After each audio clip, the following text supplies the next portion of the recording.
Hello and welcome everyone to the world famous Adventurers Club of Los Angeles. My name is Andrew Medina. I am member number 1212 and I am so glad to be your host for the evening. We got another great program coming at you tonight. I am joined by the one and only Michael Yang to talk about his adventures in long distance motorcycling. So without further ado, let's dive right in. Michael, welcome to the Adventurers Club. Thank you, Andrew. So, tell us a little bit about like where you got your start. What was like the first moment you realized you even had an adventurous spirit? Well, I've always enjoyed playing outside when I was growing up in Korea, even when it's really cold and freezing outside.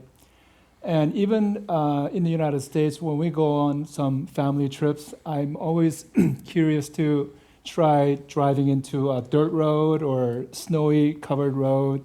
Just that sense of risk-taking, thrill. I just wanted to try those things. So that's how I knew that I have adventurous side in me. But it wasn't until when I was 56, 57 years old that I started going on long motorcycle trips with my friend. And I think that's when I really realized that I'm an adventurer. And that's how I started. Is there much motorcycle culture in Korea? There is these days, but back when I was growing up in Korea in the 60s and 70s, motorcycles were kind of rare. Even cars were kind of rare because the country had just gone through a Korean War, and so Sure. there was not a lot of resources and things, and so motorcycle was a rare thing, and there was probably a total of less than like 500 motorcycles in the entire country when I was living there. And you grew up in Seoul, right? That's correct. I was born and raised in Seoul until I was 14, and then my family moved to the United States. Sure. That's a picture of me when I was 5 years old playing outside. My mother told me that day the temperature had dropped to like minus 5 degrees Fahrenheit, which was minus 20 degrees Celsius. But my cheek is all red, and I'm wearing a hand-me-down sweater. But you're still kind of smiling. Yeah, kind of. Yeah, it's my mom's favorite picture of me. So today we're going to talk about 3 of your longest trips. And so I don't get the names wrong. I'm just going to read them off. They are LA to Newfoundland, LA to Prudhoe Bay in Alaska, and then LA to Ushuaia, Argentina, and then to Patagonia. Is that right? That's correct. So do we have a video of those? Yes, I prepared a short slide presentation with some photos and videos that I could kind of share with the audience. Yeah, let's get that started right now, shall we? Okay, sure. Phoebe, Yeah. let's hit that. So this is a picture of me when I arrived at the Dead Horse in Prudhoe Bay, Alaska, which is the northern tip of Alaska, right on the Arctic Ocean. And it is the northernmost motorable point in North America. So you cannot go any further north. So if you could go to the next slide. And folks, real quick, fun fact, Phoebe, our first vice president, used to work in Dead Horse, Alaska as a cook for the oil field workers up there. That's right.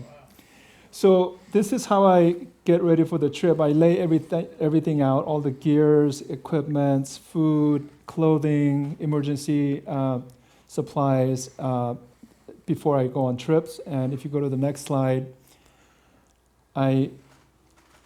so what I bring with me is basic things like riding boots, helmets, sleeping bags, tents, stove, cooking utensils, all the stuff that I need to camp out if I cannot find lodging in the wilderness. And in case of Alaska trip, I had to bring a bear spray because grizzly bears are a real danger up there. So a lot of people strongly recommended that I bring that. But the interesting story is when I was crossing into Canada border, the border officer said, "Are you carrying any firearms or bear spray?" And I instantly got the sense that it's illegal to bring this into Canada. Right. But I had to lie because I didn't want to get my bear spray confiscated because I really needed that for my own survival. Right. So I said I'm not carrying any firearms or bear spray, so they let me enter to Canada. So is you saying that right now going to pick you up some charges in Canada? Hopefully, no, all right. you No won't one see it. tell. No Yeah. one. Everyone in this room Yeah. is sworn to secrecy So this is my and the internet. motorcycle. This is a BMW R1250 GS Adventure. It's a 1,250cc motorcycle. It's one of the to me best motorcycles to go on long distance adventure trips because it has plenty of power. You could ride this on the dirt road as well as on the paved road, and it has a lot of power and comfort. So it has like cruise control because I'm riding 300 to 400 miles a day, and a lot of other top box and side panniers that I could carry all my camping gear, clothing, food, and everything else. So it's a great motorcycle, and I could not do my trips obviously without this. The next slide. So this particular ride was in 2022. It was about a 40 days trip. I left LA and through Colorado Rockies, went to Niagara Falls. There I met up with my riding buddy, who's my best friend, Carl. We met up there because he lives in Seattle and he was riding across the Trans-Canadian Highway. We met up there and then we continued on to Quebec, Nova Scotia, all the way up to Newfoundland, Labrador. And we reached the easternmost point in North America. You cannot go any further east than that. And so we went there, and then he came back to Seattle, and then I went down to Maine, down to New York. This is the route map. Oh wow. Okay. And so I went down to Appalachian, the Blue Ridge Parkway, all the way down to Alabama, down to New Orleans, Louisiana, to Houston, Texas. And I entered Mexico and rode through the Chihuahua and Sonora Desert and came back out to Arizona and came back to LA. So the total distance was about 12,000 miles from LA to Newfoundland and back. So it was average of 300 to 400 miles of riding a day with some rest days once in a while. So next slide. This is when I'm leaving my son is giving goodbye. Wishing me safe travel, and I'm taking off. Now, 3 of your kids are here tonight. Yes, isn't that so right? 3 of our older kids are here tonight. Our youngest has a choir concert at school tonight, so he could not make it. That's lovely. And my wife wanted to come too, but she had to go to the Of course. concert. So the next slide.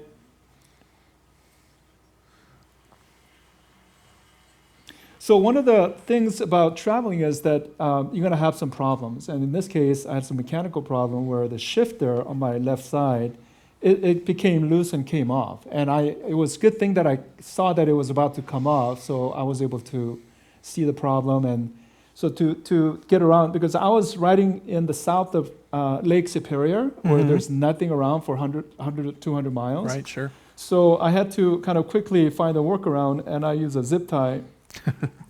Next slide.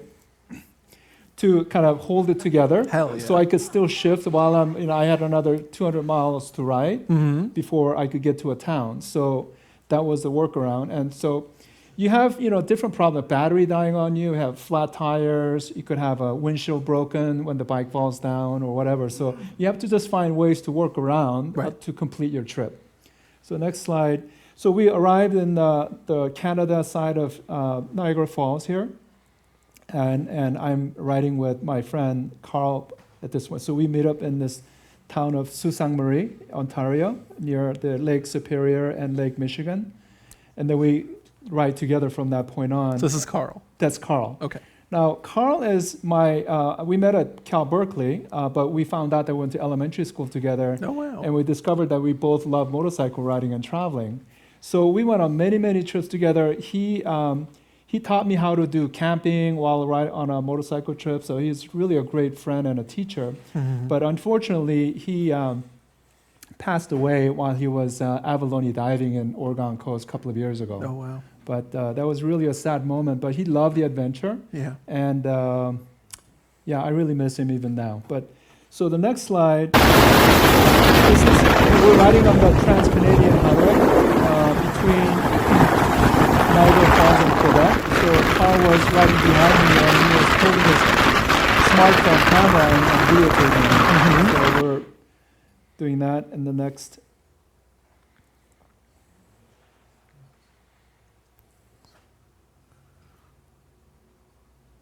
So have you been on, how many trips have you been on since Carl passed? Yeah, so two big trips Gotcha. after Carl passed. So this is somewhere in New Brunswick, Canada, and I parked my bike on the side of the road to take a picture that we're entering New Brunswick, but there was a big gust wind and big semi-truck that drove by. So the wind tipped over the motorcycle and breaking the windshield. Yeah. So I had to wait to get some help to get the bike back up because it's about 1,000 pounds. The motorcycle itself is about 800 pounds. Okay. And I'm carrying about 100 to 200 pounds of equipment and gear and food. Now, fortunately, the windshield was broken, but I found somebody through Facebook who had the replacement windshield in the next town. So I was able to get it replaced. So this is the power of being connected through social network. Yeah. Because I post my travel on my Facebook page. Oh, yes. Then I have hundreds of motorcycle riders all over the world following me on that trip. Very nice. And one of them lived nearby there, so he was able to say, hey, I have the windshield that you need, so just come by and I'll install it for you. Wow. So that was amazing. So, and then we finally arrived in Newfoundland after riding about 6,000 miles. And it's a very remote part of Canada in the northeastern corner.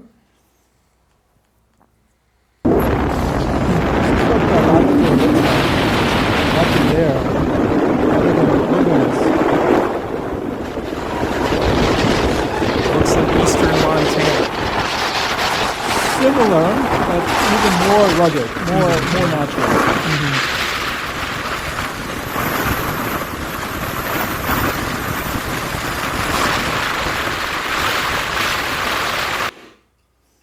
Okay.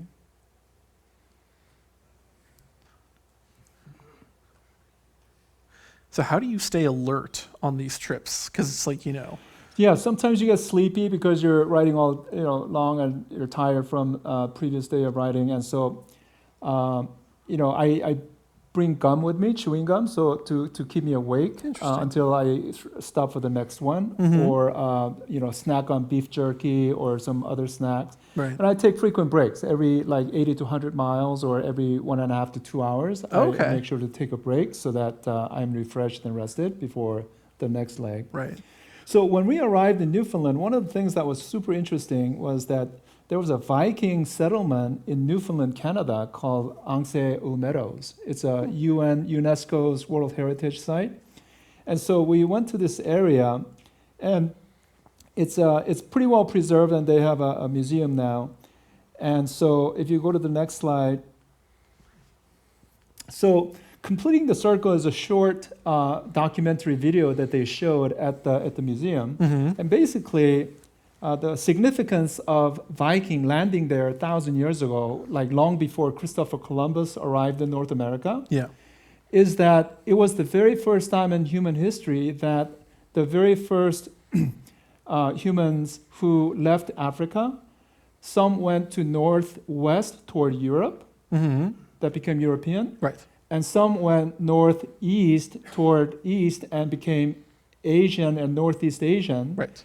And some 50,000 years ago, there was a Beringia, which is a land bridge between Asia and North America. Right, up by where Alaska is and Siberia. That's right. Right. Between Siberia and Alaska. And so those groups of people had migrated down toward, there's a picture there. There we go. Yep. So the part that the people who went east went all the way east to Newfoundland, Canada, to the right side of that map. And then the people went west toward Europe.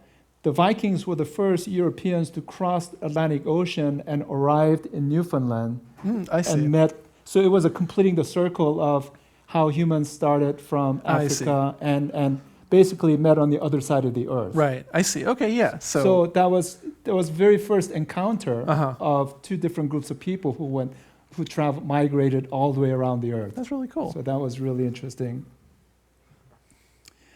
And I admire Vikings because they're quite adventurers. They are Yeah. explorers, they're risk takers, they have the best technology of the era, which is shipbuilding and navigation. Yeah. And so they're quite amazing. They had metal making technology, but I think they had to either go back to Greenland or Iceland, or they perished because of the conflict with the native people. Gotcha. So that's kind of so not all the European settlements in the U.S. succeeded, like Christopher Columbus. Right. Some Sure. tried, but they got rejected because of the conflict. So this is a satellite image of where I was. So at that point, I'm much closer to London and Paris and Africa than I was to back home in LA, Oh, wow. because I was that far east in the Atlantic Ocean. You're huge in this photo. This is Cape Spear. That's the lighthouse at the eastern edge of Newfoundland. So again, from that point, you cannot go any further east unless you jump into the Atlantic Ocean. Did you? I did jump into the Hell ocean yeah. because I try to celebrate or commemorate my arrival There it of is, my yeah. destination by jumping in. It was quite cold. You don't say. That spot was not too far from where Titanic sank some 60 years ago. Very cold. Yeah, as very we know. cold, but it was very refreshing, so I was very happy. And then there is Irish Loop, and there's just beautiful place. I mean, Newfoundland's a huge island. It's as big as Japan, or like size of, it's even bigger than California. I didn't realize Oh, wow. how big Newfoundland is. Neither did I. Yeah. So it's a huge island, and there's a lot of beautiful trails to go riding on. So we spent 3 days resting and just checking out the local trails there. Very cool. And then, now on the way back, we found out that Carl came down with COVID. He tested positive while we were there.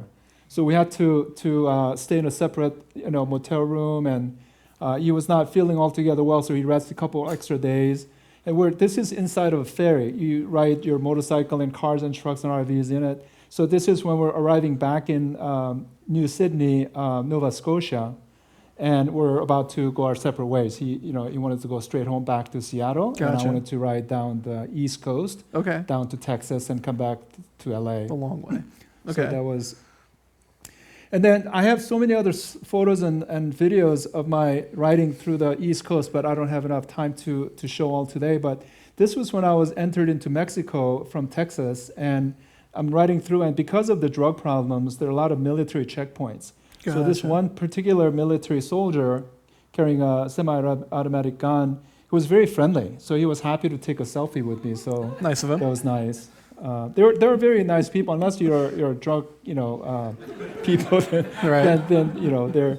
And so I finally arrived in Santa Monica Pier, which is Nice. the end of the Route 66. So my family came out to greet me and welcome me there. That's So lovely. we took a picture and went out to a Korean barbecue restaurant to celebrate. Hell yeah. So that's so that was 12,000-mile, 40-day trip. Did you jump into the Pacific Ocean once you got I back? did. I yeah. did jump into the wave to commemorate that I You made it gotta. back to Pacific. Yeah. And we're very fortunate here because I realized Pacific Ocean is the largest body of water on the planet. Yeah. And we live right here. So when I was, traveling across the continent, I realized, wow, Pacific Ocean is pretty special, right? So it gave me a renewed appreciation of where we live and the beauty of the Pacific Ocean. Sure.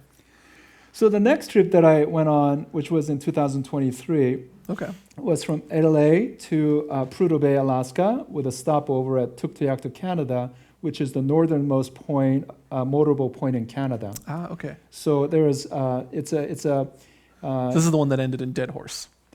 Yeah, so the Prudhoe Bay is Dead Horse, that's the Alaska side, and Yes. the Tuktoyaktuk is the Canada side. That's actually a whaling village of Inuit people. Yes. So it's, unlike Prudhoe Bay, which is really an oil field, Right. No one really lives there. no one really, it's just a place where they pump oil Yes. and pump it down to Valdez Right. to be shipped all over the world. Mm-hmm. So it's there for workers to live while they're do their thing. But Yeah.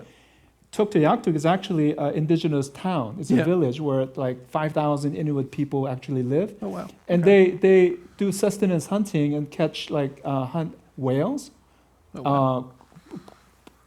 gray whales, beluga whales. And I actually got to taste the muktuk, which is a whale blubber. and it's what they hunt these whales under the UN quota system. I see. Because this is their survival. Sure. They have no other way of obtaining protein because the cows or other livestock cannot survive in that cold weather. Right. So whale is the only way. So I want to check that out. So Wait, this was how did the blubber taste? It tasted very greasy. It didn't have much taste other than it's very greasy. It's kind of like chewing on a fat. Okay. But the outer part was extremely chewy. It's very hard. It's like, gum is pretty soft, right? But it's like chewing on a hard rubber. Huh. And I chewed for like 2 minutes and I had to spit it out. So it was like hard and rubbery on the outside, and then that's right. But like the inside chewy is on like the inside? greasy, fatty, protein. Okay. Yeah. Sounds delightful. But if you eat it after you boil it, it has a different taste. So I got to taste they gave you the raw stuff? Raw as well as boiled. And, okay. So boiled has how was it boiled? It tasted, I don't know, it's hard to describe. I cannot find the word to describe that taste. How did it feel? It felt like eating like boiled bacon maybe. Oh, interesting. Yeah. Okay. Or chicken maybe. That does some not sound cross great. between a bacon and a chicken. Uh-huh. So it's hard to describe because there's no word to describe how these things taste. Sure. No, I'm with you. So yeah, in this case, I left LA, went to Utah, Wyoming, crossed into Canada through Banff, and rode through the Icefield Parkway, went to Hyder, Alaska to Dawson City, and then in Yukon, and then took Tuyaktuk and came back down and crossed the top of the world highway, went to Fairbanks, Alaska, Prudhoe Bay, Alaska, came back down to Denali National Park, Wrangell St. Elias National Park, and then took a ferry from Prince Rupert down to Vancouver Island, and then crossed back into US in Seattle, and then rode back down to LA. So that was 37 days, 10,454 miles. So here I'm leaving for my trip, and my wife and my family, my parents, wish me a safe ride and trip.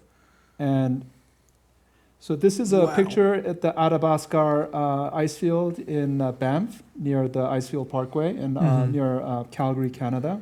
You really get a sense of just how small people are against the vastness of nature. Oh yeah. I mean, they're big. These ice buses that go up take people up to the glacier. But from where I was, it's like a tiny ant. But up close, these buses are humongous. Yeah. It's like 4 times the size of school buses. Right. It's that big. These wheels are so tall, but they're like a tiny. So it's just the scale of these glaciers are enormous. And the next. So this is Hyder, Alaska. There's a Salmon Glacier to the left, and I'm riding up the mountain road. It's all dirt, slippery gravel. And so I'm riding up parallel to this Salmon Glacier, which is amazing. There's no place in the world that has this kind of rideable area right next to the glacier. And this was like late in the afternoon, sun was setting, was getting cold, and I was the only one up there. But when I got to the top and I was trying to make a U-turn to go back down the mountain, my bike crashed. Oh. So I was all by myself, and I had to remove all the heavy gear from the bike, and I had to use this technique of lifting the bike. So you cannot lift it up this way. You have to kind of get behind and use your leg muscle to lift it up and then turn around. And so I did that to survive because it was getting late and there was nobody else to come and help. And so I learned how to do this so that I could do it in this kind of situation. Wait, hold on. Break that down for folks who are thinking about doing this or want to try like a solo bike trip like this. Your bike has crashed. You take all the gear off. How do you, what's like the proper technique and form to get it back up? So as I was saying, let's say the bike is falling down this way. Yeah. Most people try to lift it up this way. Right. But that's not the right way. You need to grab the handle on this side and the back of the motorcycle and use your leg muscle to kind of lift up. Almost like a deadlift. It's kind of like a deadlift. Yeah. And there's a YouTube videos on how to bring your bike back up. Okay. There are many instructional videos on how to bring the bike back up when it's dropped. Yeah. Another challenge was there was a lot of wildfires in Canada and Alaska that year. And a lot of people discouraged me from going because these were like out of control wildfires. Mm-hmm. But, adventurers, we don't take those kinds of risk as a reason not to go. It's like we'll have to find a way around it. Yeah. So I took a picture of this, heavy smoke coming up from the fire up ahead. Fortunately, there was a couple of points where they closed off the road, but fortunately they opened it next day. But you go at your own risk, right? Of So, course. a lot of people were turning around, but Mhm. I said I'm going to go as far as I can until somebody forces me to stop and turn around. Mhm. So I was able to get to my destination. I definitely am the same way. I'm just going to do something. And then if someone yells at me to stop, I'll stop. That's right, yeah. Yeah. Because there are so many different reasons to give up. Yeah. But I didn't want to give up. I Exactly. wanted to make it to Tuktoyaktuk and Prudhoe Bay, Alaska, Yeah. and then get home safe. Mm-hmm. And so I don't want to take no for an answer. I want to find a workaround. and Exactly. try to find There's ways always to a make it reason happen. not to do it. That's right. And another is, bear is a huge problem there. And there's a bear right along the road, and I got close and took some pictures. And a lot of people said, "Hey, that's too close or too dangerous." But I had a bear spray, so I felt like I was okay. Okay. So, yeah, and this is when I was entering the Arctic Circle. I think that's 65-degree latitude as a top cap of the Earth. Mm-hmm. So you're entering that point, and after that, there's tundra, and there's the weather changes, and it's a kind of a different environment. And then eventually, I made it to the Arctic Ocean and Tuktoyaktuk. This was on the Canada side. Now, I'm assuming you jumped into that one. I did. You jump into- actually? I did. Hell And the yeah. water was surprisingly not that cold. Okay. You think North Pole is not too far away, Yeah. and Arctic Ocean you think is really cold. I would think but so. this was like July, end of July. Oh, all right. So it was not that cold. So I was pleasantly surprised. Okay. All right. Yeah. Respect. G's up. And this is actually I stayed at a bed and breakfast inn. There's not many of them up there, but it's 12 o'clock midnight. But you could still see the sun in the northern Oh, yeah. northern sky, and Mhm. it's light. So it's light 24 hours a day Yeah. for a period of 30 days, right? So how do you manage your sleep schedule in an environment like that? Well, you're so tired, so I didn't have problem falling asleep. Just pass out. Yeah, Uh-huh. just you're so tired, you just pass out. And the next slide. So these are Inuvialuit people. They're within Canada. There are many different tribes or groups of native First Nation people, Sure. and they're super nice, very warm people, very hospitable. Yeah, so it was really interesting to meet them, and one of them gave us. This is a small a restaurant. There's not that many restaurants, one or two. This is one of the two restaurants, and there they boil the whale meat, the moktuk. Oh, is that where you tried the Yeah, that's boiled- where I tried it as an appetizer. Okay. So I met some of the other motorcycle riders from Canada, and so this was a picture with the restaurant owner and 3 other riders that I met Oh, wow. and took to Yaktuk. And riding back was really hard because it rained, but I still had to keep going. So I had to ride in any kind of weather, and Right. so and it could be dangerous because your visibility is very bad. So this is a riding helmet, and it not only protects but also keeps your head warm. But it could fog up, so I have to lift it up, and so the rain water would hit my glasses, and so you just gotta make do with poor visibility. Yeah. Because you need to get back to the next town. And so what are you worried about happening when you have such low visibility? Are you worried about falling into a hole or hitting something? Or? Yeah, so there's a lot of potholes on the road. Gotcha. There might be a slick spots, Mhm. or watery spots. So just not being able to see where you're going. Mhm. And so there's several motorcycle riders have been killed on that road. Right. So it is dangerous, but that's the adventure. You're testing yourself, Yeah. and I ride safe and ride conservatively, but I myself have to take risks sometimes because the weather is very bad, or I'm going through wildfire areas, or Mhm. very windy area in case of Patagonia.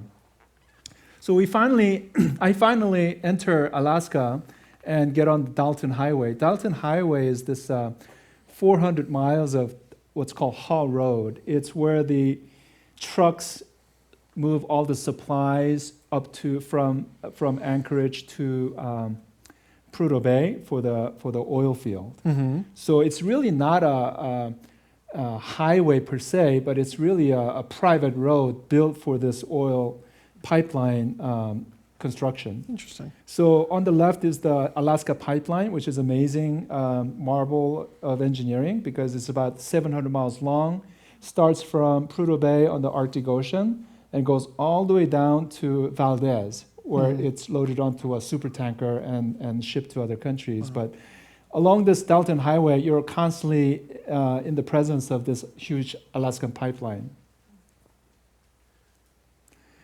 And the Alaska Highway has an interesting history in that it was built during World War II Right. when Allied forces, including United States, Britain, and Soviet Union, were on one side, and Nazi Germany and Italy and Japan were on the other side. Mm-hmm. So the United States supplied a lot of weapons and ammunitions to Soviet Union to fight the war in the European theater. Yeah.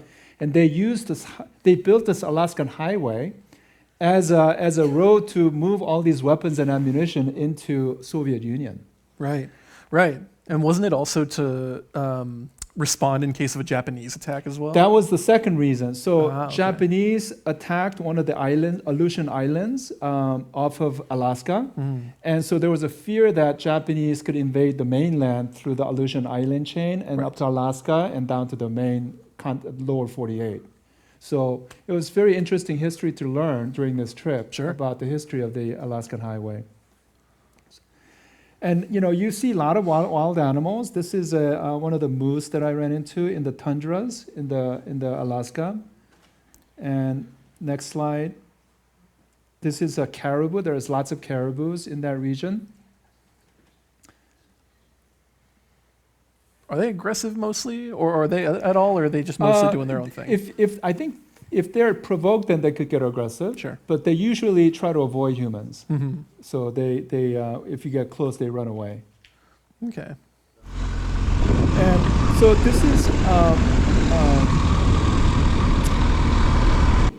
this is the last mountain range in Alaska before you get to the North Shore. And so I'm riding up this dirt road to the Artesian Pass, and there's a mountain range here that's the highest pass in Alaska. Sorry? Brooks Range, that's the name. I couldn't think of the name. Thank you for pointing that out. Brooks Range. And then the next is, I'm now from Artesian Pass, I'm like riding down on the north shore of the Brooks Range, headed toward Arctic Ocean. And you can see a truck coming up on the left, but it's tiny. It just shows you the sort of the scale and the distance of things. Right, right. Like you were saying before. Mm-hmm.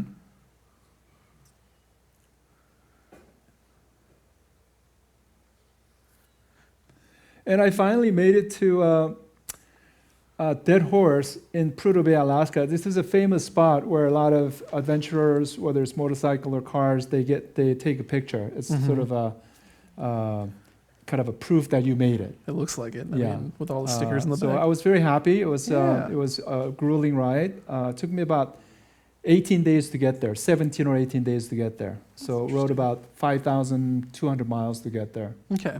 From LA. And this is the satellite picture of where I am at Prudhoe Bay on the top, that blue dot at the top, and then the blue dot at the bottom is the Los Angeles. You're even bigger in this picture. Well, it's because the map is small. Yes. And the next slide. And so this last, Yeah, I did my ran it? feet on the Arctic Ocean in Prudhoe Bay. Mm-hmm. Now, one of the kind of sad things that I experienced is that they had this flare gas. When you pump a lot of oil from underground, there's a lot of gas, and so they need to burn it off. So it's called flare gas burning, and it was pretty sizable, and it rumbles, so you could hear it from like even far away. Oh wow! And it's all pollution, right? Right. It's gas burning, and so I felt wow, we're like polluting the earth. Right. But then we need gas to get around, especially Sure. like motorcycle, because Yeah. you cannot really Like you use couldn't- electric motorcycle because you don't have the range. And so it was kind of a mixed feeling. It's complicated. Yeah, For sure. it's a complicated situation. And I got my compass out to record my latitude. I got up to 70 degrees north, which is the northernmost point that I've ever been to, which was pretty special. Next. And coming back, I took a shot at the Artisan Pass in the Brooks Range on the way back. That's pretty. And I was so tired, so there's no real rest stop in that Dalton Highway. So Right. you just pull over to like an open area and just kind of lie down and rest. There's not even a bench or anything. You see okay, fair enough. You pass someone like lying on the side of the road. You're just like, they're fine. Yeah, actually right after this guy driving a truck, I think it's one of the road construction workers. He said, "Are you okay?" I said, "I'm okay." And he brings me a bottle of water. So, so it was really nice. Nice of him, yeah. But people, they look after each other because you're so remote. Sure. So if there is any trouble, they help each other. That's nice. So on the way back down, I stopped near the Denali National Park, and that white mountain in the picture is the Mount Denali. And it's rare that you could have a clear shot like that, but I was very lucky that day that it was a clear, so I could have a clear visibility. And once again, just like look at how far away you were and look how big it was. Yes. Like just massive. Right. And I was heading to Wrangell St. Elias National Park and ran into this very tall, very big moose on the road. So I stopped to take a picture, and then he just kind of quietly walked out. That was a pretty special encounter. And this is an area called Gakona Lodge. It's in the middle of pretty much nowhere, It looks 100 more like miles a tent. away. Yeah, so I tried to book a room, but rooms were sold out, mostly to construction workers who was working on the road. There's a lot of road construction going on up there. But the owner was nice enough to let me pitch my tent for free at this lawn area right next to the place. But unfortunately, it was parked right next. It was right next to a restaurant saloon, and the particular night that I camped there was Saturday night, Right. and that's the only place to socialize and have fun for the locals. Right. So they were partying till 2 o'clock, 3 o'clock in the morning. So I couldn't sleep very well. And it still And so- looks like bright outside. Yeah, it's bright. I'm tired. I'm cold. But anyway, that's part of the experience. And this is a signpost that I saw at Vancouver Island. There's a town of Port Hardy.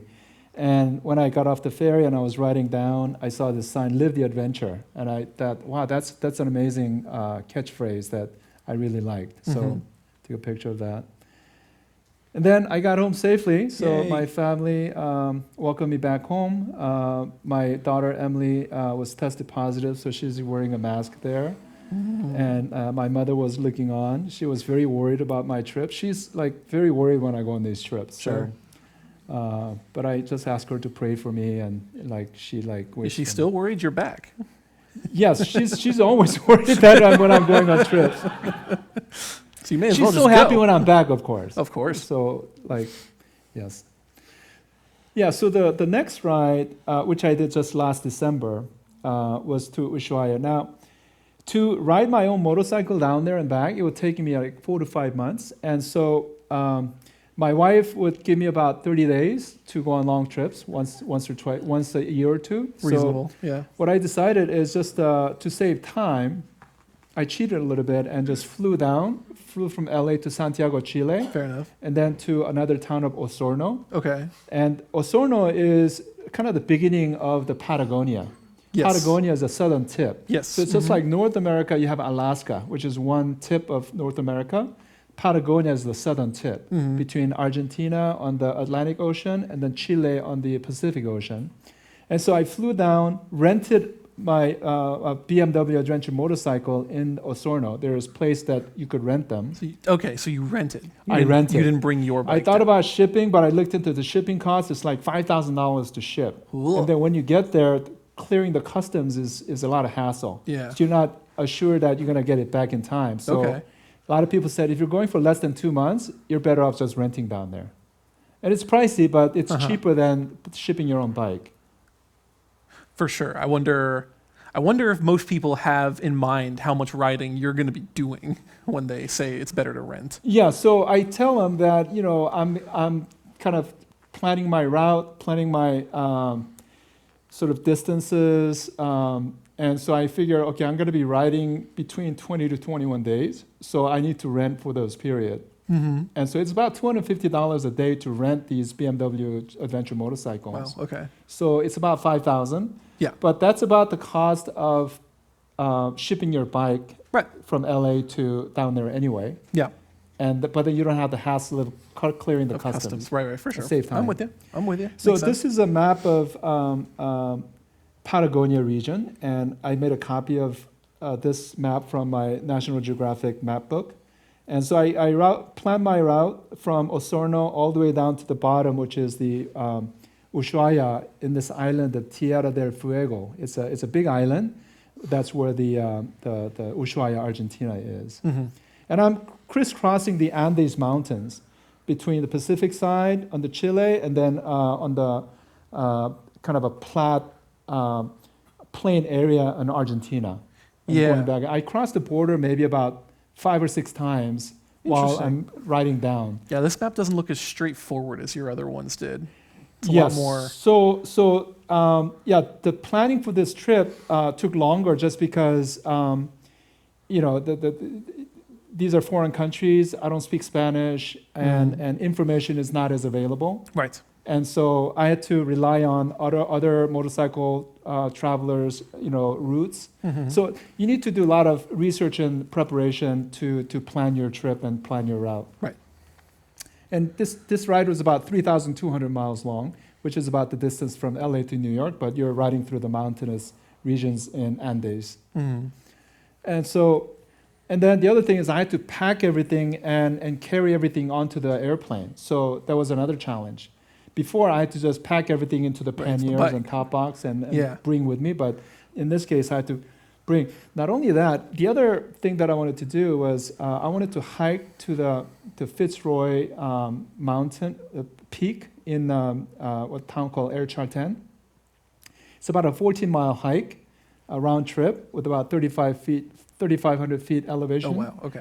It's a pretty challenging hike, Yeah, no and I kidding. wanted to do it, so I had to bring my backpacking gear, hiking shoes, and other things to you know, hiking poles and stuff like that to hike. So, yeah, I was able to put everything in between my dry bag and the yellow dry bag and the hiking backpack, and flew with a one bag checked in. So flew from LA to Santiago, which took about to Osorno about 17-hour flight. And the next slide. Yeah, so I was joined by 3 other riders who were looking for a tour company to go on a motorcycle adventure tour, but they were all sold out. Mm-hmm. And they found out through some motorcycle riders that I'm going to Patagonia by myself. So they reached out to me and asked me if they could join, since I had already planned the route. You'd And already done all the work. I checked the rental company, and they had 3 more bikes that they could rent. So yeah, so I said, sure, come along. And Cool. so yeah, so they got a nice adventure tour through my planning, and so this is town of Bariloche, and now this is a region where President Teddy Roosevelt traveled through when he was president or after his presidency. Okay. Because he traveled to this region long time ago, and I was. Saw this totem poles, which were totem poles that I saw in a village in South Korea when I was growing up. And also Really? these totem poles are in Alaska in Native American villages. Huh.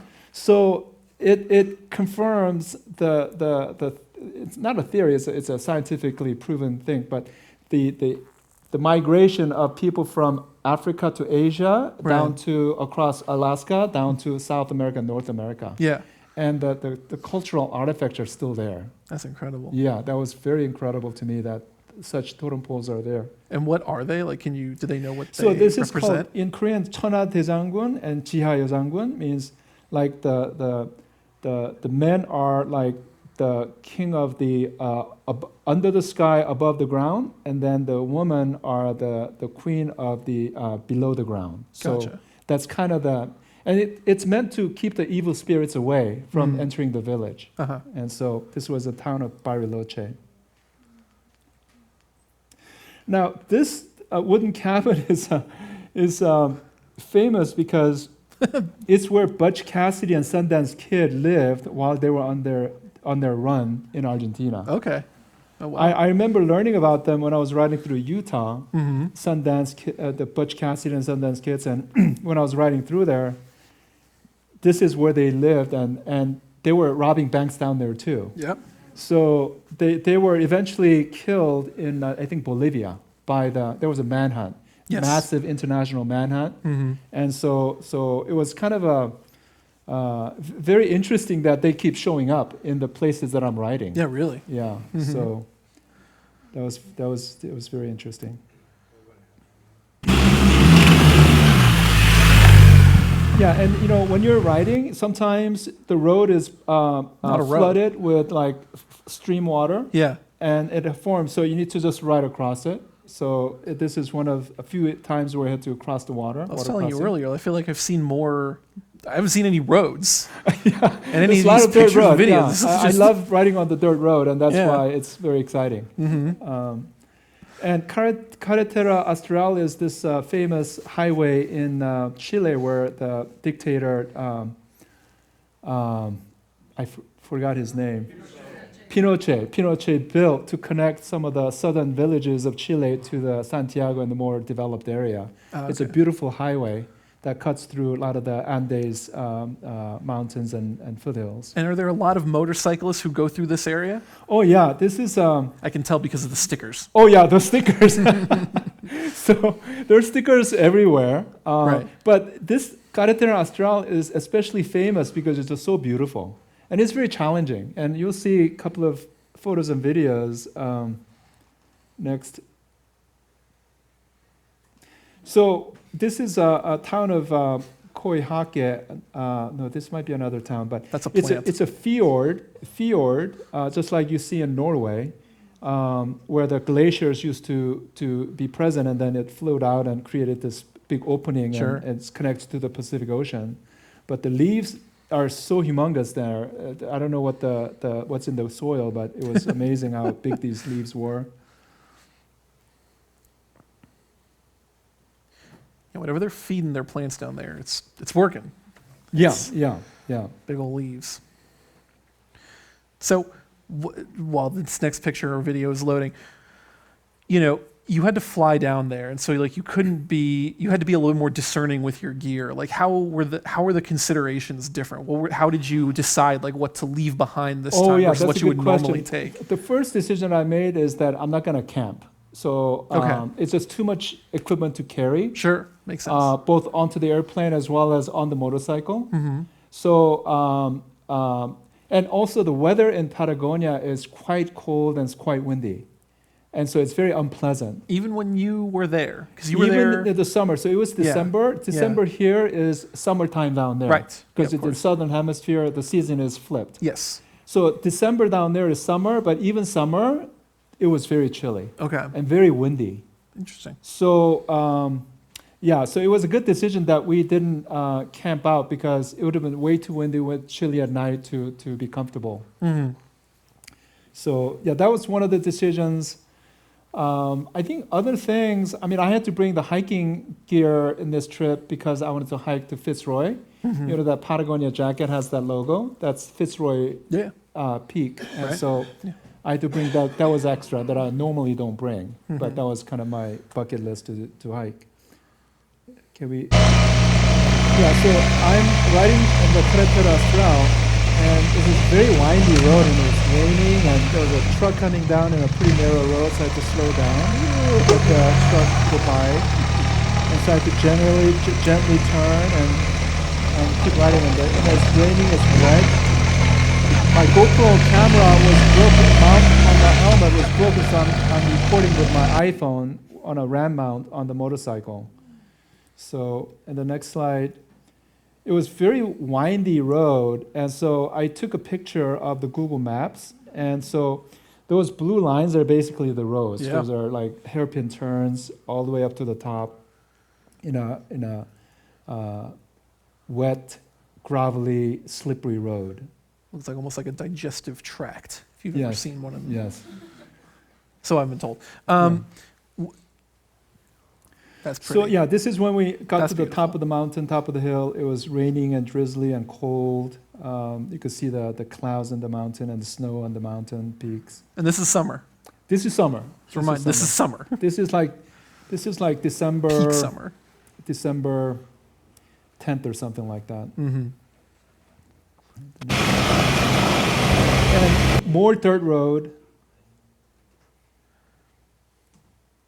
Yeah. Yeah. So I'm recording my fellow riders who are riding along the dirt road. The mountains range in the back is the Andes Mountain. I mean, Andes Mountain is the longest mountain range in the world. It's like everywhere.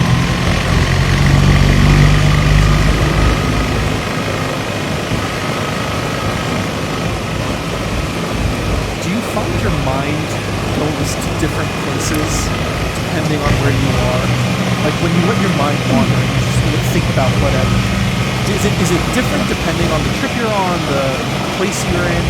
So, one of the things about motorcycle riding is because you're balancing on two wheels and there are other objects around you, Mm-hmm. and also the scenery, the nature is so beautiful Yeah. that your mind is completely focused. You're fine. And Okay. all your sensory input is in operation. Sure. So visually, audio, hearing, your skin is feeling the air. Mm-hmm. You're feeling the vibration of the motorcycle engine running Mm-hmm. and the surface of the road. So it's a hyper-sensory experience. Yeah. And also it's dangerous, so you don't want to fall down or crash or slip. Right. And so you have to be constantly alert. So there are times where it's a straight road, it's paved road, so it's kind of monotonous. Then that's when I turn on the music through my helmet. I have a Bluetooth speaker inside my helmet, so I listen to okay. music. And I must have listened to my playlist in my iPhone for like 10 times or 20 times right now because Sure. I listen to the same music over and over again because I write so much. But yeah, so that's how I keep myself alert as well as entertained Right, when but- it's kind of monotonous. But when you're riding the intestine, when you're you're writing that, you're like you're focused. You're locked in. You have to totally concentrate. Otherwise, it's easy to fall down and crash. I get that. So what do we have here? So this is empanada. We stopped at this small market / restaurant / homemade like empanada shop, and empanada is like the staple diet there. Mhm. So it reminded me of mandu, which is like Korean pot stickers or gyoza in Japanese word. Of course. Yeah. And so it's very popular. It's very good. The filling is, it could be chicken or beef or pork or vegetable or cheese. So we had lots of empanada during this trip. I know in this part of the world. Yeah, so this is another ride through the dirt road across the Andes Mountain, crossing from Argentina to Chile. Which time? You said you happened like a few times. Yeah, so this was near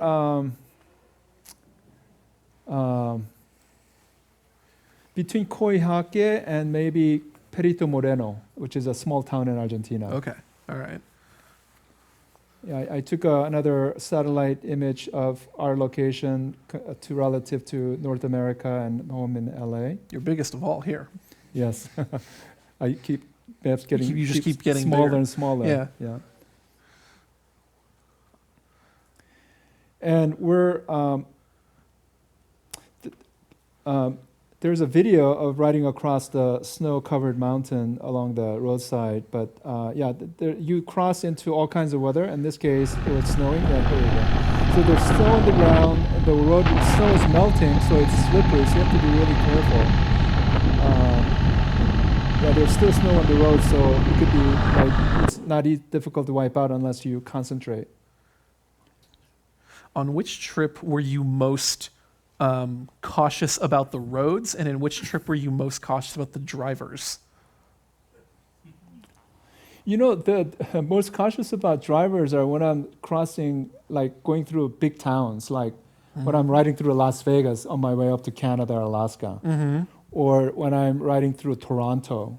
Gotcha. Okay. These big towns have a lot of traffic, and it's you cannot avoid going through the big city to get to your destination. Right. So the traffic is present, but we have this lane splitting thing where motorcycles are allowed to ride between the two cars on the lane because if there's enough space. So I do that to save some time if there's significant traffic congestion. Sure.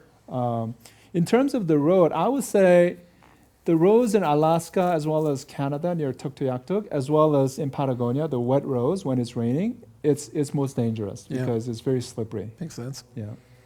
So the next, and there's a marble cathedral on this lake between Chile and Argentina. That's really cool. Interesting because that lake is where the founder of North Face drowned in an accident while he was kayaking. Yeah. Doug Tompkins. That's right. Yeah. So that's a very beautiful lake. It has two names. One that Chilean people calls one name, and the Argentinian side they call it another name. Like Lake Buenos Aires for the Argentinian side, and Lake General or something in the Chile side.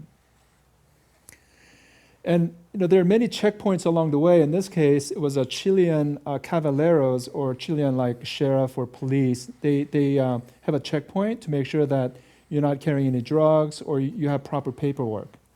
And so we had all the paperwork, so there was no problem. And the unlike some of the countries in Central America, which I heard are kind of police are expecting some kind of payoff. The ones that we ran into in Chile and Argentina were clean. There was no issue of them expecting any kind of payment. Yeah, and that's largely because Chile and Argentina are two of the wealthiest countries in South America. It's the largest economy and the highest GDP. So the standard of living is much higher compared to some of the other countries in Central America or even South America, like Paraguay or Brazil or Bolivia or countries like that. And we're riding along this narrow dirt trail along the lake to cross into Argentina this time. So you can see that it's really large enough for one car, but it's a two-way highway. So if there's a car coming the other way, then you have to slow down and pull over to one side. Otherwise, you get. This is the Lake Buenos Aires. And to the left is a cliff that goes all the way down. So some parts have these side guardrails, but other parts there's no guardrails like here. So unless you're careful, you could like go off the cliff.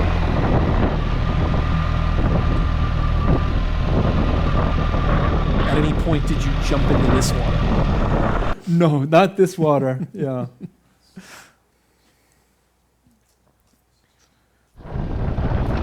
And there are many bridges that you cross because of a lot of rivers and lakes along the Andes mountains and Pacific.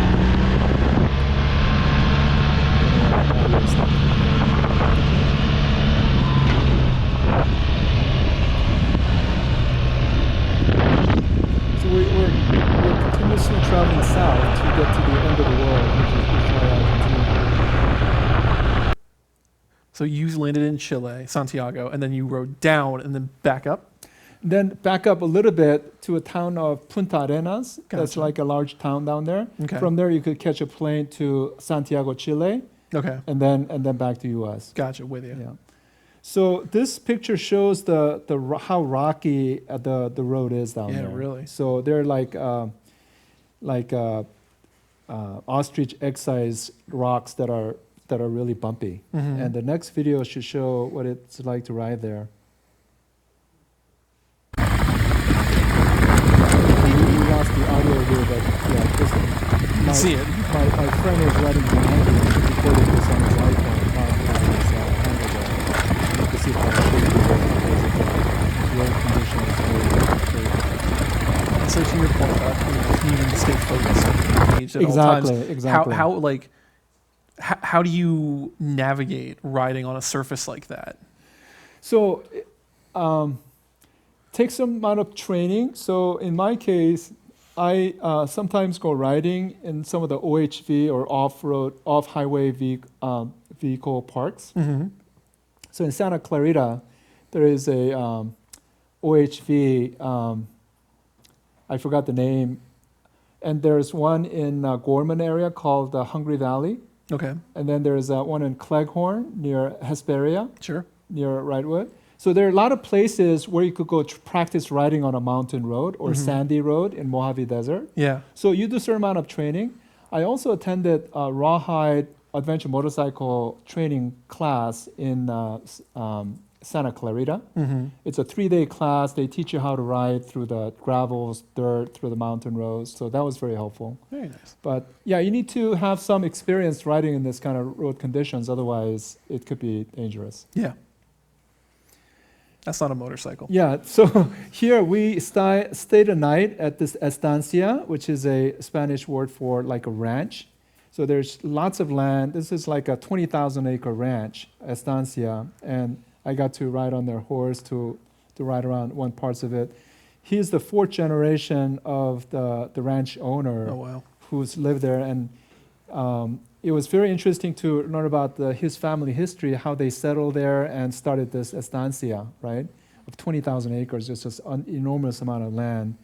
And the lamb barbecue is a very popular thing down there. Yeah. So they cook right on the, like a fireplace-like oven. It's a long, slow cook. They cook for like 4 or 5 hours. So it's very delicious. That sounds Yeah, it's very delightful. delicious. And then we finally get to the town of El Charten, or the Fitzroy. So this is as we're entering the town of El Charten. That's Fitzroy Mountain. Reasonably clear view. Mm-hmm. And my friend took this picture of me from behind, and it's just so beautiful as you approach. The mountain gets bigger and bigger as you get closer. And I stop at a couple of points to take some pictures. And I stop whenever I can. Oh, Wow. I think we missed a video, Phoebe. So there was an AI video. So when I was riding through here, my son here, David, he created this drone shot, but it's actually not a drone shot. It's actually an AI-generated video. Mm-hmm. And so I was amazed at how real it looked. And I don't know, it just took some prompt. And because my son is a computer science student, he was able to generate this kind of AI-generated video Very cool. with a minimal effort. I was very impressed. I like how there are 4 mirror shadows on the ground, one of which is coming out of your head. Yeah. And here I'm hiking up to Fitzroy. So I'm carrying my hiking backpack and hiking gear. It's just so beautiful. And I finally made it to the top after a very hard hike. It was very steep, almost felt like 60-degree vertical, and Wow. I felt like climbing mountains there, but finally made it to the top after hiking from like 6 hours. It's covered with cloud. Usually it's cloudy, so I took some pictures. And then on the day that we were leaving, it cleared up, so I was able to get this shot. Wow. That's the Mount Fitzroy in the background. It's a humongous granite-like peak that juts up into the sky. And then, I don't know what happened to the audio, but I'm holding my iPhone camera in self-video while I'm riding with Fitzroy and my riding friends following me behind. So I film this while I'm riding when I know it's safe and there are no other cars nearby. Yeah. And I'm riding pretty slow. Mm-hmm. So I'm able to do that. How fast are you riding in this? I'm video? riding here maybe about 30, 35 miles per hour. Okay. Yeah. Yeah.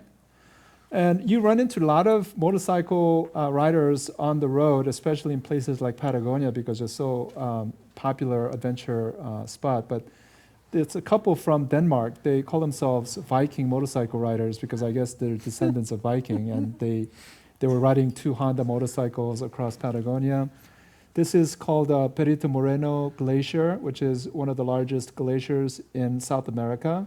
and it was pretty massive. I mean, doesn't look that massive here, but it goes about 20 miles way in the back, so it's just humongous, and it stays.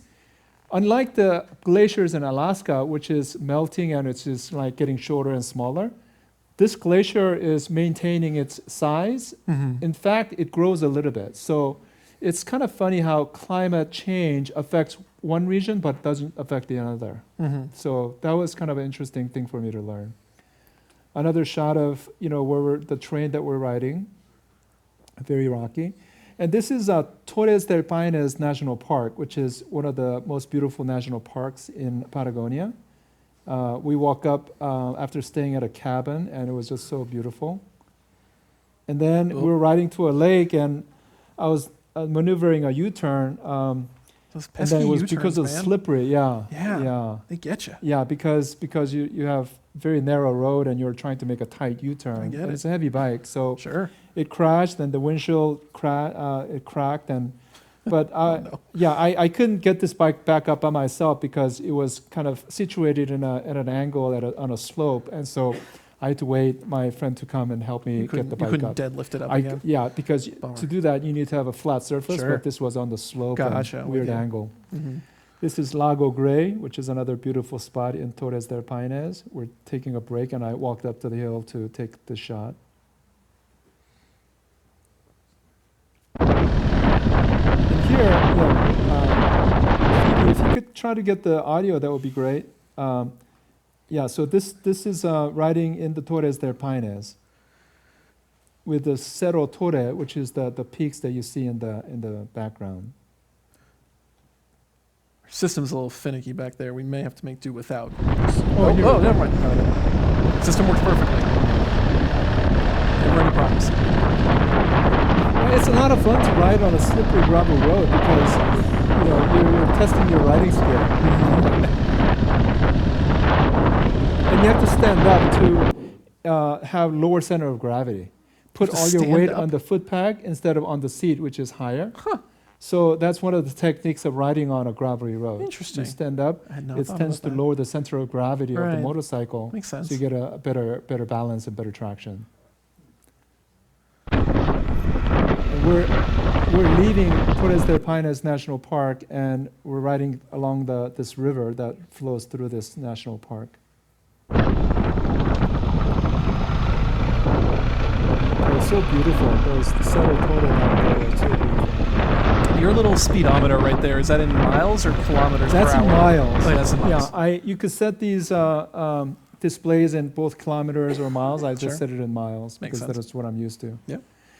This is a small town of Puerto Natales near Ushuaia, and this is a prehistoric animal called Mylodon. Okay. It's a giant anteater, but it used okay. to live there. So just like in Alaska, there is a mammoth, woolly mammoth, that is Right. extinct. This particular animal is extinct, but used to live in that region, Mm-hmm. Mylodon. So I took a picture there. Big old And boy. I don't know whose fingers these are, but it was there, so I took a picture in the Puerto Natales. If anyone has lost any fingers, they're in. They're there. There they are. Go get them. These are animal called guanaco, and they're kind of a llama family of animals, and they're like everywhere because they're pretty large, ranch, open area. But one interesting thing is many of them try to jump over these barbed wire fences, and sometimes they get caught and they die. And you could see a lot of dead guanacos hanging on the barbed wire fence in that region. And there are sheep down there, and sheep farming was the original industry of the European settlers when they migrated from Europe to this region like 200 or 300 years ago. Right. And sheep do well in this very rough terrain, and they're able to graze and produce wool, which was a huge industry down Sure. there. Right. Yeah. And we get near the Straits of Magellan, and that ship is a replica of the ship that Ferdinand Magellan, the first human to circumnavigate the Earth, rode on to travel from Portugal down to this region, Magellan Straits, out to Pacific, into Philippines and back to Portugal. So first human to circumnavigate. He didn't quite complete the trip because he got killed in the Philippines, but he planned the whole thing and his crew was able to finish the trip. Uh-huh. Took him like 3 years. Wow. They left with like 200 people on 5 different ships, but only one ship made back with like 30 people survived. So a huge loss of human life and ships, but at least they circumnavigated the Earth. If you had the opportunity and you could sign up to go on that expedition, not knowing if you'd make it back, would you go? Probably not. The odds are a little too steep for that one, for sure. I mean, No, I have a getcha. family. If I was single and I was adventurous back then, maybe. Hell yeah. But at this juncture, I have to be honest, I don't think I could sign up. That's fair. That's Just too much unknown. Mm-hmm. I love the mystery and the curiosity, Mm-hmm. but I have my limit. Understandable. That's a shot of Straits of Magellan. As we're about to cross the Magellan to get into Tierra del Fuego, which is a big island on the southern tip of South America, where the city of Ushuaia is. And what is that big thing sticking up? Is that anything? It looks like the Michelin Man, like Bob's Big Boy. I could not tell. Can't tell. I could not tell what All that right. structure is. Moving along. Another shot along the road, lots of dirt road. That's a big sky. And this is a screenshot I took as I was riding down to Tierra del Fuego, Ushuaia. So you could see parts of North America on the lower left-hand side, Mm-hmm. and the entire South American continent on the middle. And then the red dot was where I'm riding, and to the right there's a white thing, that's Antarctica. Yep. So we're so close to Antarctica, it's just a few hundred miles off, Yeah. right? And the South Pole is not far from there. So it just kind of gives you the sense of location of where you are, Right. where I was. And that was. And to cross the Strait of Magellan, we have to get on the ferry. And so this is a photo shot of the motorcycles and cars and trucks that are on the ferry. It's a short crossing, but pretty choppy water. Then eventually we make it to Ushuaia. This is another spot where the people take pictures to kind of prove that they made it to the southern end of South America, Mm-hmm. or the end of the world, as some call it. This is the terminal point of the Pan American Highway, which starts all the way from Alaska down to this point. Wow. So Pan American Highway is one of the longest highways, but there's a break in near Panama and Colombia. Right. And so other than that jungle area, it runs all the way from Alaska to this point. Well, there's a canal there, right? Yeah, I forgot the name of the Darien Gap. Thank you, Chad. So Darien Gap is that jungle area that's very dangerous to get through, Sure. for a number of different reasons. Right. But a couple of motorcyclists did ride through that jungle area even, which is pretty amazing. Could be you next. You could do it. I could, but it would take about a year to plan everything for that. But You may have to negotiate that with your wife. yeah, that's right. Fair enough. That's right. And then I rode to the another side road, dirt road, to go as far south as I can. So this is the marker. That's the end of the dirt road on the south of Ushuaia. And I hiked down this very thick trail to get down to the water to dip my feet to commemorate my arrival. And the water was very cold, so I'm like smiling partly because my feet are freezing right there. Because it's like ice cold water from the Antarctica. Right. Because Antarctica is Oh, yeah. just not too far away from Mhm. there. We're hiking back up. And then from Ushuaia, we have to ride 2 days to this town of Punta Arenas to return the bike and Yes. fly back home. But the side wind was so strong. Patagonia is famous for that. It's strong side wind. So we have to counteract the side wind by leaning into it, and that's what this. So that's what the lean is. That's what it's the lean winding is. so That's right. hard. Wind is blowing so heavy, you have to lean to counteract that force. Wow. That's nuts. And when we got to this town of Punta Arenas, we found that there is a Korean ramen noodle shop owned by this Korean Chilean. So we went there to have some hot ramen noodle soup. It was really good. And all of us have like beards by then, and because we hadn't like shaved in a while, and Sure. that's ramens, noodle soup. And then I flew back home, arrived in LAX. My wife was nice to come to LA airport to pick me up. That's and my love right daughter there. prepared a nice welcome home sign for me, That's which was very very sweet. nice. So that was really a nice trip, and I was very happy to be back home safe. So that's the three kind of big trips that I've done Sure. over the last 3-4 years. Mhm. So how did your mentality, like the way you prepared for it, the way you approached the trips, change from trip 1 to trip 3? So the Newfoundland trip was with my friend Carl, and that gave me a lot of support and confidence, Yeah. knowing that Carl is an experienced adventurer, traveler, and a motorcyclist. Yeah. And so that was actually, I wouldn't have done that if it wasn't for Carl. It was his idea. Mhm. And I said, okay, I'll do it. Right. And I went, and I think I gained a lot of confidence from that trip. Mhm. So the next year, I wanted to go to Alaska with Carl, but he was practicing law in Seattle, and he had to work, he had a bunch of cases he was working on, so he couldn't go. My sympathies. So I faced a situation where, do I not go because Carl is not going, or do I go by myself because no other riders in this area could go? Mhm. You know, 37 days is a long time. People have to work. They have like other things. So I decided I will go. I will by myself. So that took some courage, but Yeah. I did enough research and planning to feel like I could do it safely. Mhm. Patagonia was a totally different because it's like another continent. Right. Like, yeah. right? It's another foreign country. But, you know, my friend Carl traveled down there on a different means. He drove down his truck down there, and his truck broke down somewhere in Argentina. So he hiked down to Ushuaia Mhm. like 8 years ago. Yeah. And so last year when I was planning this, Carl had died in that diving accident. Yeah. So I was really missing him. But I was thinking about Carl as I was planning this trip, and I want to visit some of these places that Carl visited. Right. And that's kind of one of the impetus of me going down there.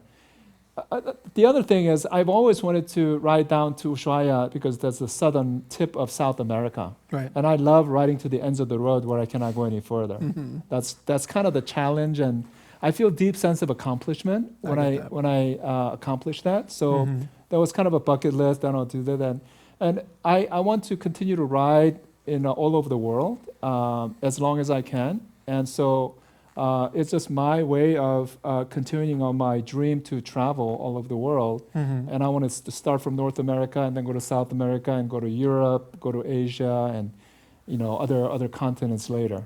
So what do you think the next trip for you is going to be?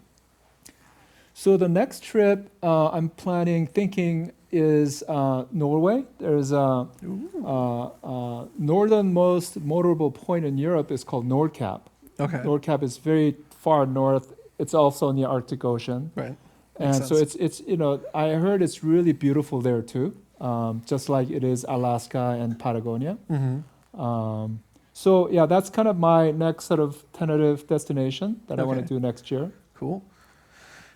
And so for someone who is thinking that they might that this is something they want to do, but they don't have the experience, or they're just starting out, or they don't really know like how to go, or the idea of one of these trips of these lengths is daunting to them. What advice do you have, or what are the things that you set, or that you think that everyone should think Yeah. about, everyone should consider when they're planning a trip like this? That's a good question. My recommendation is start small and start close. So, Yeah. you know, I started by riding from La Cañada, where I live, to Malibu Beach, which is 1 hour away, right? Yeah. Or Angeles Crest Highway up to Lancaster or Palmdale. Mm-hmm. So just go on short trips, Yeah. short rides, Yeah. and you gain confidence and gain experience, and you go further and further. So Mhm. in my case, after Malibu and nearby area, one time Carl and another friend and I, three of us, rode from LA to El Centro, and then to Josh Tree National Park up to Riverside and back. That was a 3-day trip, Yeah. 800 miles. Wow. So that was amazing, Yeah. right? So you could kidding. do these shorter trips, just overnight trip. Yeah. So just gradually build experience, start with the short baby steps. Now, you need to continue to stay fit because as you go further and farther, it takes a lot of endurance. Yeah. So it's kind of endurance sports to be able to do such a long rise every Sure. day. And so I try to stay fit by running with a marathon club and running and going to the gym and Right. just generally eating healthy and staying fit by exercising, Right. even when I'm not riding. Like it's not just about getting on the bike. It's also about kind of maintaining a healthy. That's right. But holistic lifestyle. going on these long motorcycle trips is actually a source of motivation for me to stay fit and healthy Yeah. Right. because I cannot do this without having the physical health and fitness to support it, right? And so, and then just start small, start close, and go a little bit further at a time. So in my case, that's how I did it. Started from Southern California, then over to Utah, to San Francisco, Seattle, to Yellowstone National Park. There was one video that I wanted to share of this group of bisons that I rode through in Yellowstone. Phoebe, can we show that bison video?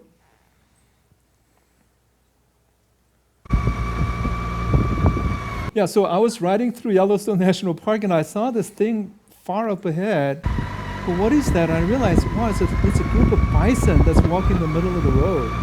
So I'm riding very slow and I'm getting a little nervous because these are huge animals. And I see that there's a little calf in the middle. I go, oh, they're like protecting the calf. But I had to get through it. So I just kept riding slow. And there was a car up ahead. I noticed it later. That car stopped and turned around and went the other way because they didn't want to mess with being close to bison. Yeah. But I kept riding it. It was like one of the scariest moments of my motorcycle because I was like this close to the bison when I was riding around Right. it. And we all know how U-turns go. That's yeah, I don't want to make U-turns. Yeah, exactly. Yeah. I feel comfortable enough to just pass them by to their right, but when I was right next to them, they were like this close. And I'm going, oh, I hope they don't headbutt me and I'm gone, right? So Even just a little accidental shoulder just sends you flying off the road. right. Yeah. I have a few more slides about some of the excerpts from my Yeah, your memoir. You have a book coming out in 2016, right? Or 2026, excuse me. Yeah. 2026. Right. So I've been working on writing a book about my motorcycle travels and my life journey coming from Korea, adjusting and adapting to this country. And so in my memoir, I write about my motorcycle trips with my buddy Carl. And when we were in Williams, Arizona, near Grand Canyon National Park, Yeah. we're talking about different things in the motel room, and we're talking about how we love motorcycle riding and traveling, but we also recognize that our family, friends are worried because it's dangerous. And Carl kind of said, dying while doing what we love is not a bad way to go. Yeah. That statement just kind of hit me. I never thought of it that way. Yeah. We all die eventually, All of us. right? Whether it's hospital bed or bed at home. Yeah. And so people have this fear of getting hurt or dying, but I don't think that fear should stop you from doing what you love. I think, within reason, I think you need to, thank you. I think you need to be, you need to learn, get experience, and be as safe as you can. Yeah. But I don't think fear should stop you from challenging yourself and pursuing adventures. Absolutely. And that's kind of one of the sort of insights that I learned from Carl. So the next excerpt that I wanted to share with is, this is when I was in that Gakona Lodge in Alaska. I had to pitch my tent next to this next to the saloon. saloon, and it was really late, early in the morning, and I was so tired. It was so cold when I woke up. Didn't get much sleep. So by evening, I reached Gakona Lodge in the middle of nowhere, where rooms were fully booked. The owner allowed me to pitch my tent near the saloon, oblivious to the fact that a Saturday night party would roar until 2 a.m. Sleep was fleeting. but free accommodation had their price. Just 3 hours later, I woke at 5 a.m. inside a cold tent and feeling tired. I asked myself, what am I doing here? The same question I asked in Newfoundland. So when I make it to the destination, I'm so exhausted. And sometimes you have injuries or you're so tired. And you know that you're doing this out of your own choice. But then things are so hard, you consider, what am I doing? Why am I doing this? But there's a book titled What Am I Doing Here? It's written by some English writer. And apparently it's a common sort of sentiment that a lot of adventurers feel when they go on long, very difficult trips, and then the rigor of what they went through. And so I wanted to share that particular thought. And the next one is when I travel on motorcycle, I share my travels as a post on Facebook. So this was after I hit Ushuaia, Argentina, coming back to Punta Arenas to return the bike. And so tomorrow and the day after, we'll be riding back to Punta Arenas to return the bike and fly back home to LA for Christmas with family. Fatigue and aches are settling in, but it has been an amazing adventure so far. Adventure is a gift. And that's how I felt as I was riding back from Ushuaia. Adventure is a gift. You could take it or leave it, but it is a gift, and I chose to take it because it is an amazing experience. And that's why we'll continue to adventure. Sure. And so, like you said, hopefully this book is going to be out next year in 2026. Yes, I'm expecting Q2 next year. Excellent. Well, look, we hope to have you back whenever it's published, and maybe you can do a reading here for us. I want to end my questions anyway. Can we go back to the welcome home sign? What has it meant, when we think about adventure, obviously we think about, going off and doing the thing, but everyone has support structure. Everyone has family. Everyone in this room has people who care about and support them. And without those people, we would not be able to adventure or do anything, really. Right. So what has it meant? How has your family supported you in your adventures, and what has it meant to you to have that support? Right. Yeah, for the long time, my wife, after we moved to LA, wouldn't let me ride motorcycle because she said the traffic in LA is really bad and the drivers are aggressive, and so she cared for my safety. And she's right. And so I didn't ride for a long time, but around 2018, I was 57 years old, and I felt I felt the kind of emptiness, and I felt the itch to want to ride again. And so I was able to borrow a motorcycle from a friend in La Cañada. He let me ride his motorcycle one day, and I rode to Malibu. And so she after that, she realized how riding motorcycle made me so happy, and she didn't want to deny that from me. And so I persuaded her to let me get a motorcycle. I promised that I'll ride safe, and so that was the beginning of her permission for me to ride motorcycle. And I'm very thankful to my wife who understands and supports me in my adventures, because without that, it would be virtually impossible to do. Because, like you said, that support, emotional and logistic and otherwise, is so important, because somebody has to take care of the kids and run the household. And so, it's incredibly important to have that support, and I feel very fortunate to have a wife and children and parents and family who support me. And my father is more. He passed away last year, but he was more supportive. He didn't show his worry as much as my mom. My mom worries a lot, and so, she's just counting the days that I'm coming back because she worries that something might happen. And so, but she lets me go. I mean, it gives me so much joy and so much meaning and so much life. So, yeah, so that support to me is incredibly important, and I do my best to try to earn that support and do my part as a husband and father to make sure that when I'm home, things are good and well provided for. Absolutely.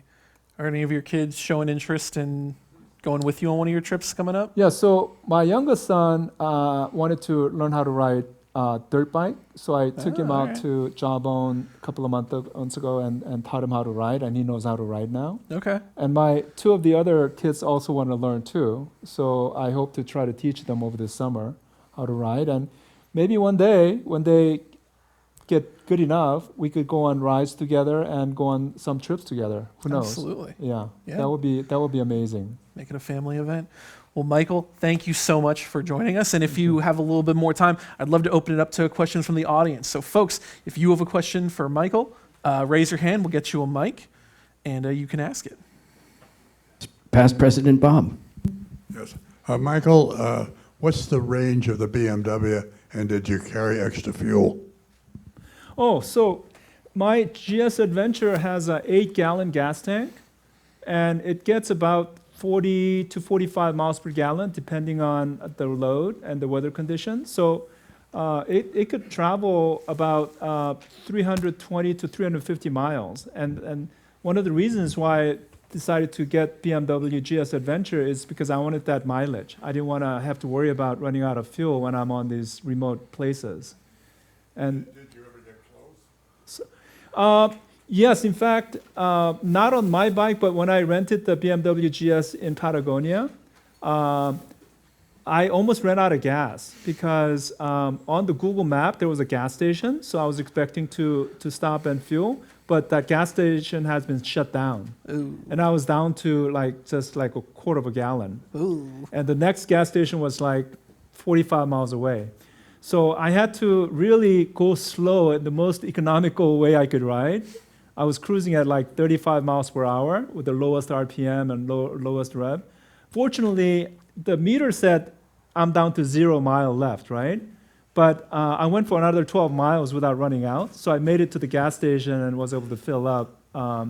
So that was the only time where, but up in Alaska, there are places where there's no gas station for 180 miles apart, right? Between one gas station to the next. So you need to kind of constantly fill up when you have an opportunity.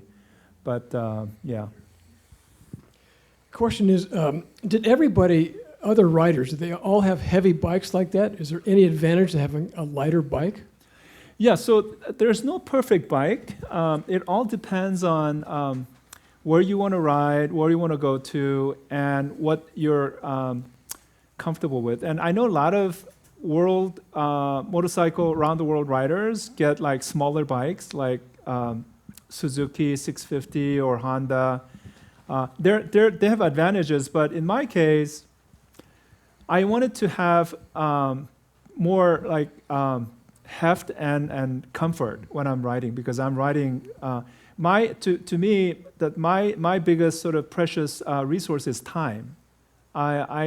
I don't have a lot of time because of family that I have responsibility for. So as a result, I'm riding 300 to 400 miles a day, and so I need a bike that's comfortable to ride, so I'm not so tired at the end of the day, right? So that comfort was a big factor. And that comes with big enough engine that's powerful enough, fast enough, and has technology like cruise control and other features to make the ride not so hard. Whereas if you're riding on 650, you cannot really do what I do on a smaller bike. And so now, bigger bikes are harder to handle when it falls down and when you're going through muddy areas or really deep sand areas. It's incredibly hard to pick the bike back up. So there are disadvantages. So you have to pick your route carefully so as not to get stranded in a very tough area. There are parts of Brazil where the roads, when it rains, it becomes thick mud. And it just becomes a total mess, and it's impossible to ride through that. And I know riders who've gotten stranded and stuck for days because they just cannot get their bike out. So I try to avoid those spots, and that comes with part of the planning for, your trip and how you want to ride and what kind of terrain you're going to be riding through, as well as the weather. My 2.5-part question. Why did you wonder why you were in Newfoundland? And while you were there, did you meet many of the locals, and what was that like? Could you say the first part of the question again? Why did you wonder why you were in Newfoundland? Newfoundland? Yeah. Why did I? When you said you're like, what am I doing here? I see. Yeah. For the Newfoundland trip, it was my first long trip, 40 days, and I had broken my ankle from riding the like few months before that trip. So I bought this very heavy duty motocross boots called Alpine Star Tech 10 boots. It's a very protective, very thick boots. But I found out that you don't wear that for 20 days straight. That's like meant to be worn 1 or 2 days, but I was wearing that every day. So when I got to Newfoundland, my ankle and leg started having trouble, and it was extremely painful, and I couldn't. So we were in a motel, and I was like extremely fatigued, under a lot of pain, and I was 5,000 miles away from home. There was no hospitals or clinics or doctors anywhere nearby, and so I was suffering, and I felt like, well, what am I doing here, right? And suffering this pain. And now the people in Newfoundland are amazing. They're so nice, extremely hospitable.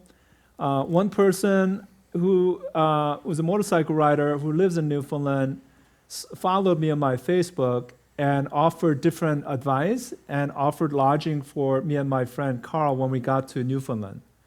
And he gave us a ride around the beautiful trails around there. So, Canadian people are really super nice, and especially the Inuits and other First Nation people were extremely warm and nice. So, I find that across the board, but perhaps more so in some of these remote regions where they need to support each other because of harsh weather conditions or how remote they live in. Yeah, thank you, Michael. What about your tires? What percent were you on pavement versus off-road, dirt or gravel?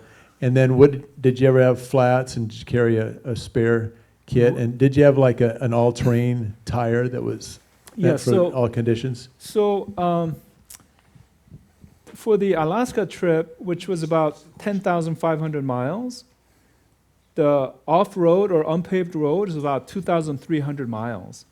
Because the Dempster Highway from Dawson City to Tuktoyaktuk is about 550 miles. So go up and back is 1,100 miles.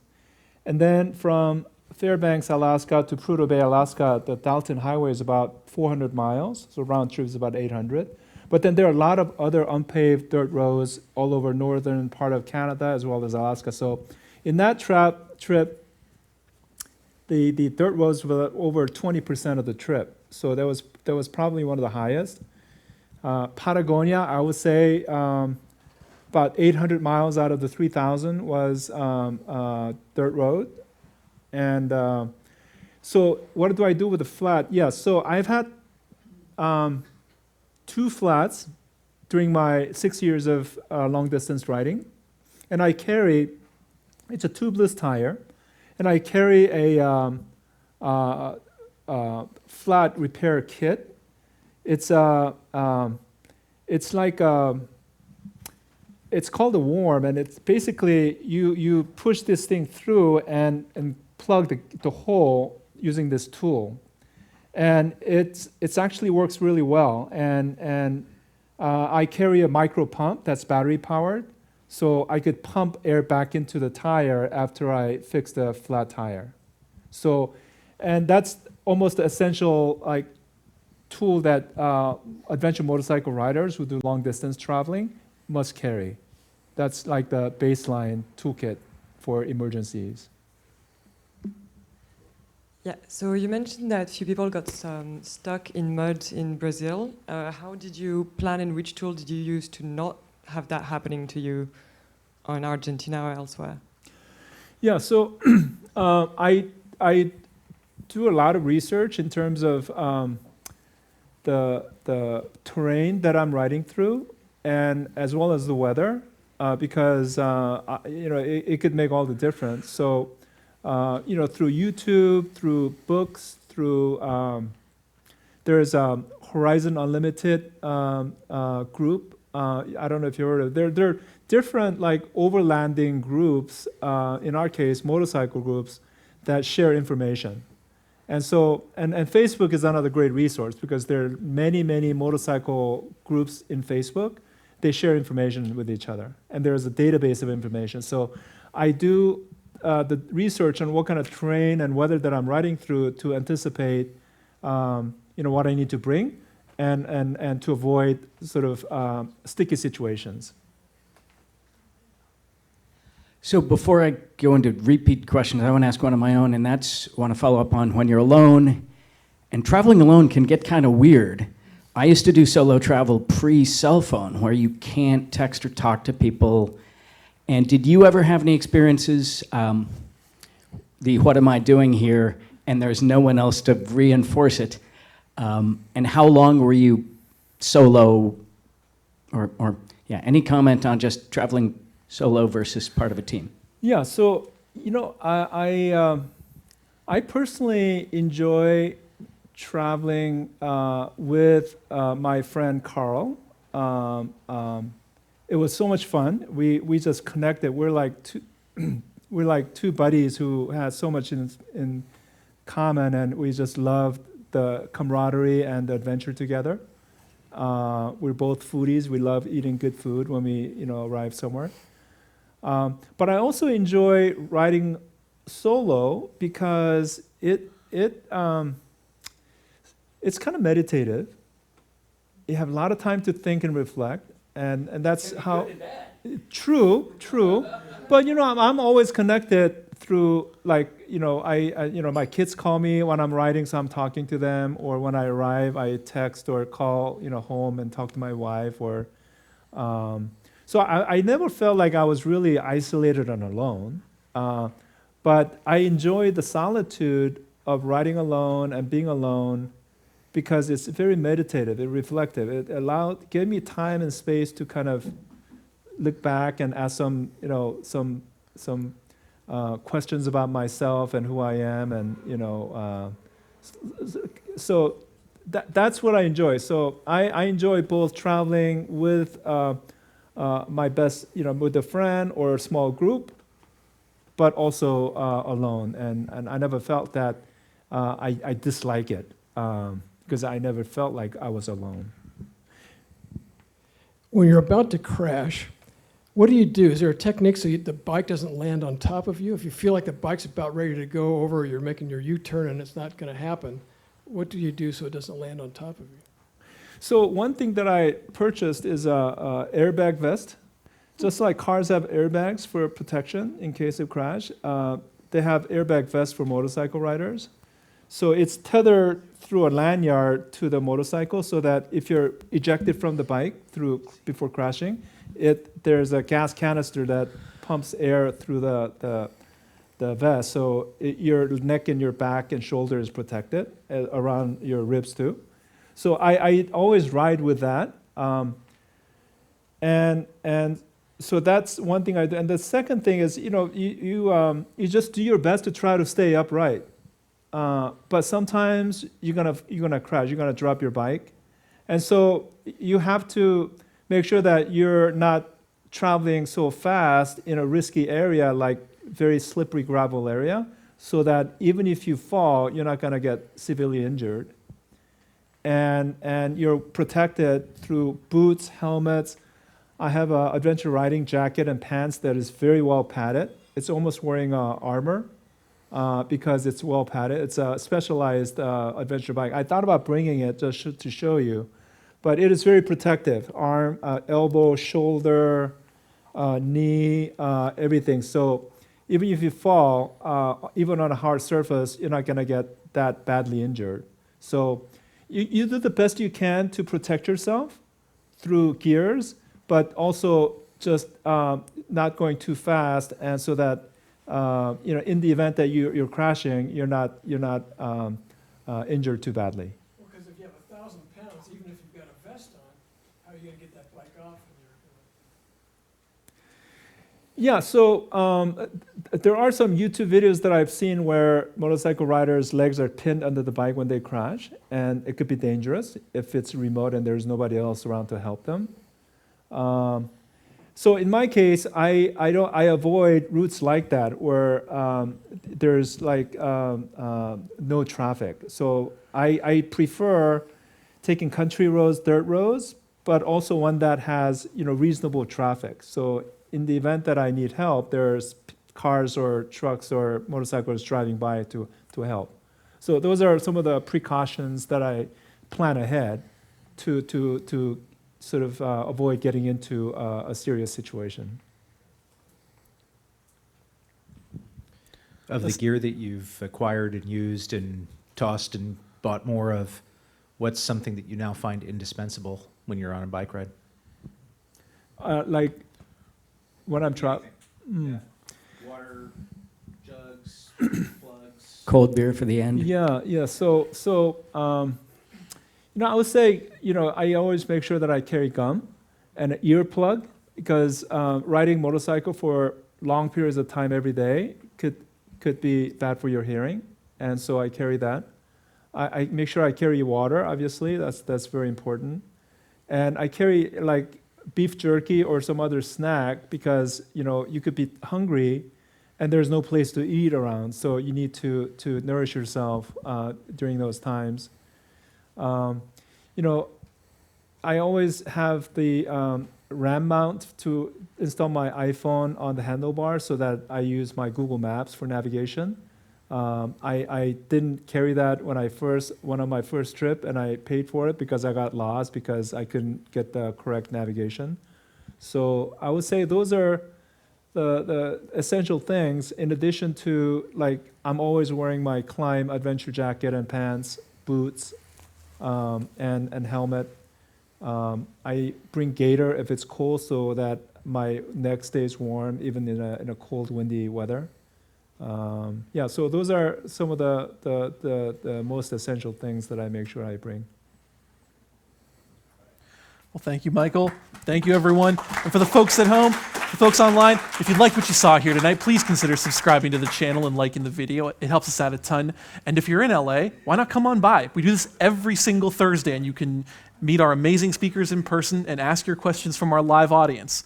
That's going to do it for us here at the Adventurers Club. Thank you so much for joining us, and we'll see you next time off the beaten path. Good night.